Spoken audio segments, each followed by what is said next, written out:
This tastes like crap.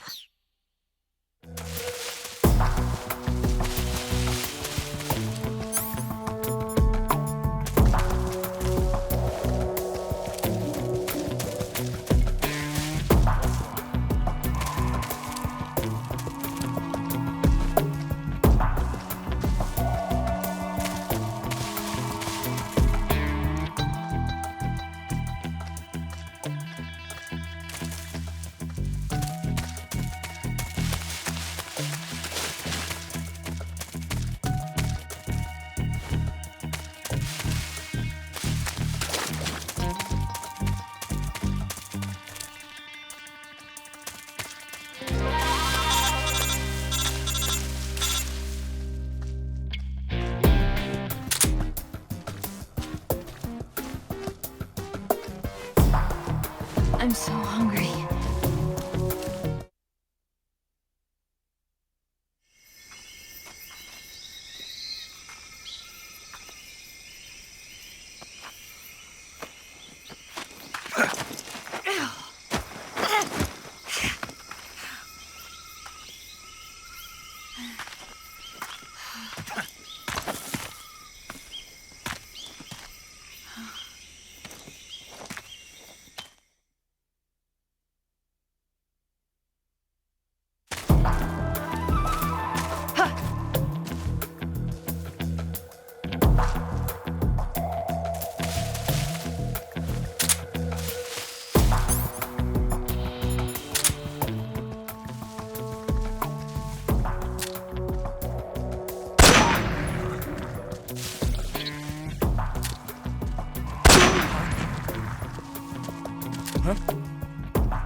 This tastes great!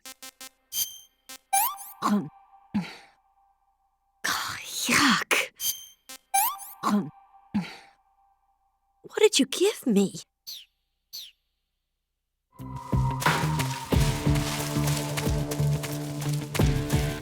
lost sight of the enemy. He's definitely here somewhere. Flush him out.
Snake, where are you? Where'd you go?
that? I see it. There.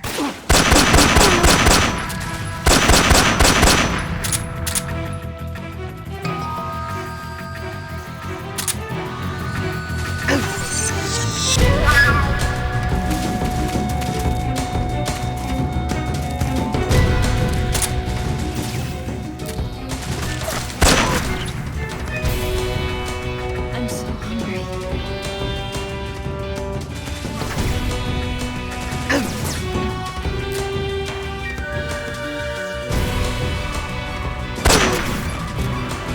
Food. Leave this to me.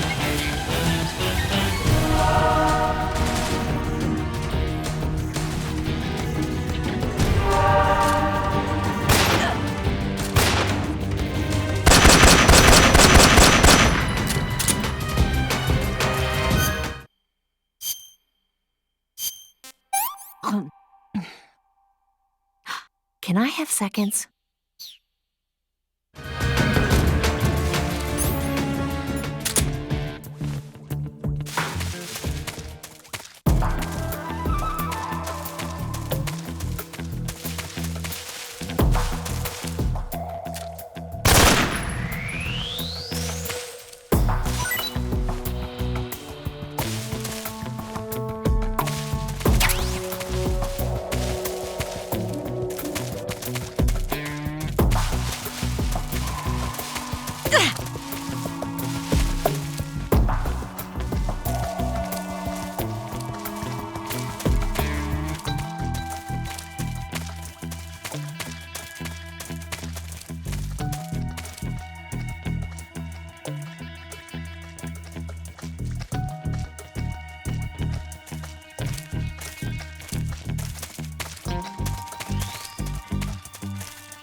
Come on, Snake.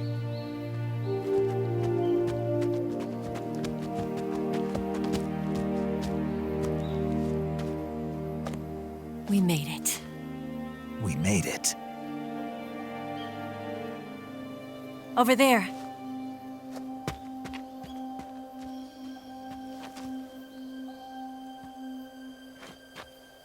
It's the boss, isn't it? I'll go get the wig ready to take off. Right. I'll leave you two alone. But come back in one piece, okay?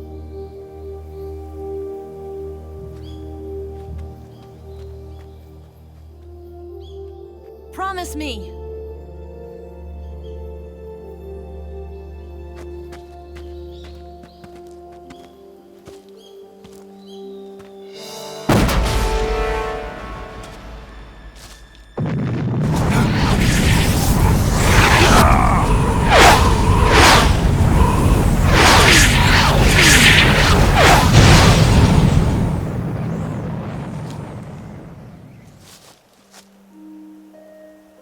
Life's end. Isn't it beautiful? It's almost tragic. When life ends, it gives off a final lingering aroma. Light is but a farewell gift from the darkness to those on their way to die. I've been waiting, Snake, for a long time. Waiting for your birth, your growth, and the finality of today. Boss. Why are you doing this? Why? To make the world one again. The world used to be whole. But with the end of the Second World War, the philosophers began to fight amongst themselves, and the world was torn apart. The Cobras, my comrades who trained and fought alongside me, were torn apart as well. The foibles of politics and the march of time can turn friends into enemies just as easily as the wind changes. Ridiculous, isn't it? Yesterday's ally becomes today's opposition. And this Cold War? Think back. When I was leading the Cobras, America and Russia were fighting together. Now, consider whether America and Russia will still be enemies in the 21st century. Somehow I doubt it. Enemies change along with the times, the flow of the ages, and we soldiers are forced to play along. I didn't raise you and shape you into the man you are today just so we could face each other in battle. A soldier's skills aren't meant to be used to hurt friends. So then what is an enemy? Is there such a thing as an absolute timeless enemy? There is no such thing, and never has been. And the reason is that our enemies are human beings like us. They can only be our enemies in relative terms. The world must be made whole again. The philosophers must be reunited. I will devote my skills to that purpose. And with the Colonel's money, I will achieve that end. Just as I once created the Cobras. They are my family. I may no longer be able to bear children, but I still have a family.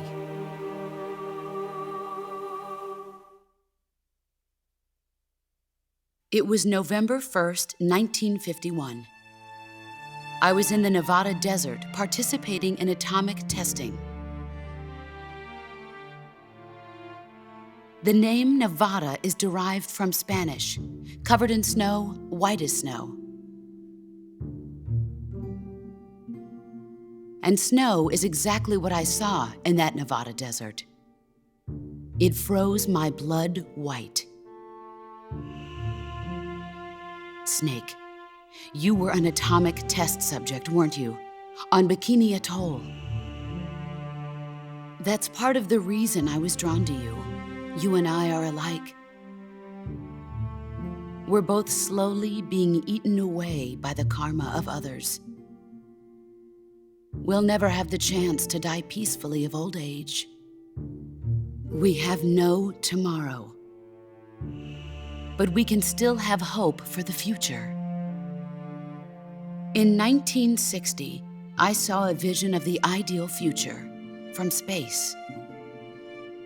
3 years earlier, the Soviet Union had succeeded in launching Sputnik, the first man-made satellite in history, into orbit. This came as a huge shock to the United States. In response, America threw everything it had into its own manned spaceflight project, the Mercury program.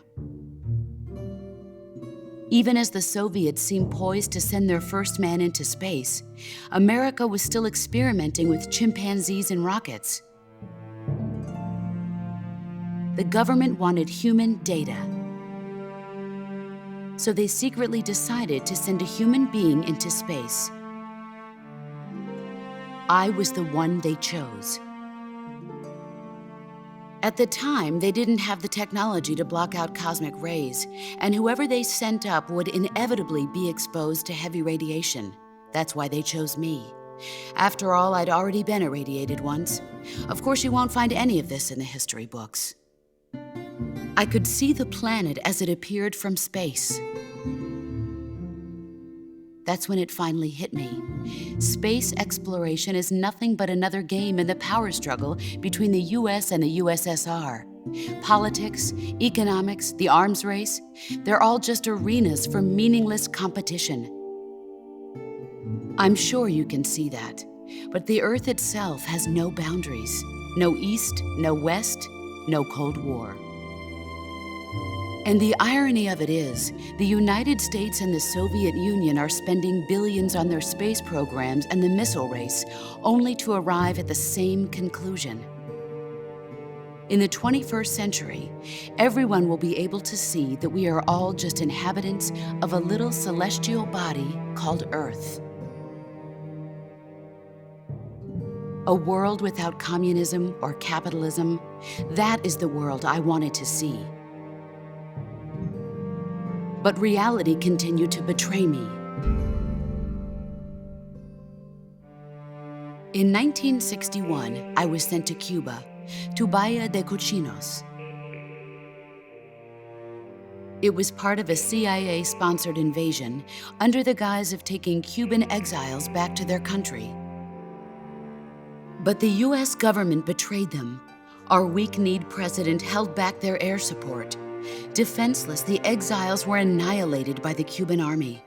All I could do was watch in silence. I was set up by the very country I'd sacrificed so much for, by the very government I dedicated my life to defending.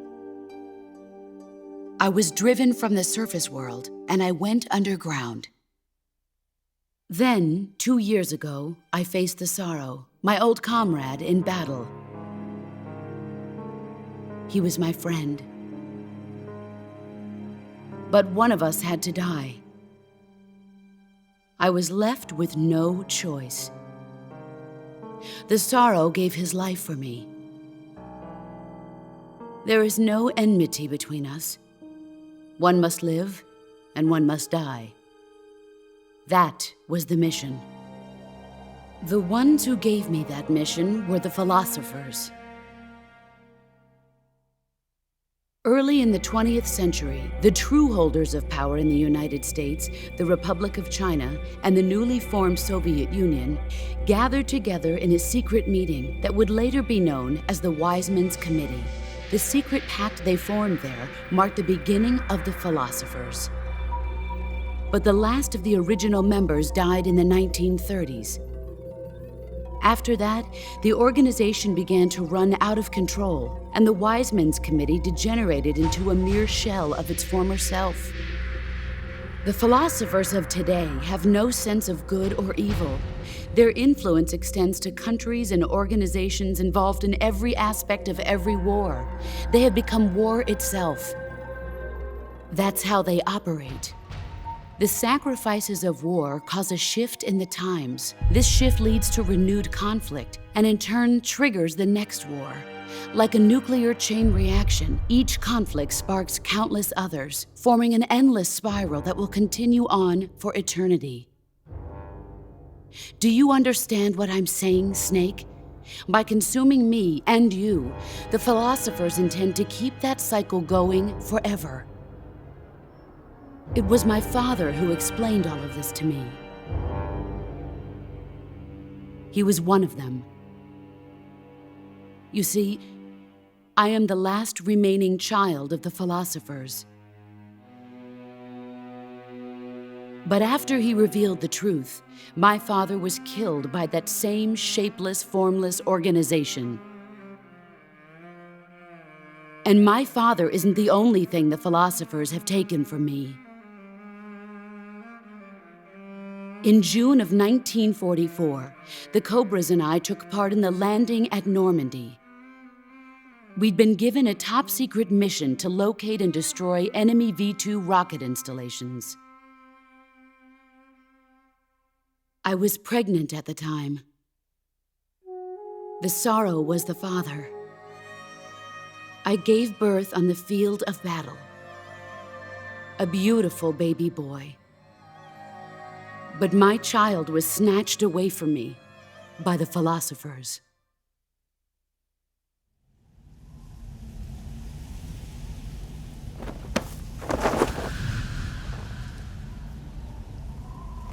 Look at this scar. This is proof that I was once a mother. I gave up my body and my child for my country. There is nothing left inside me now. Nothing at all. No hatred, not even regret. And yet sometimes at night, I can still feel the pain creeping up inside me, slithering through my body like a snake.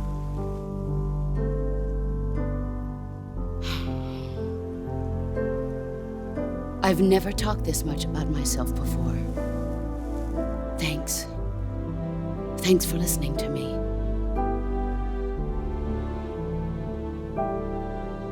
I feel content. Snake, commence the operation.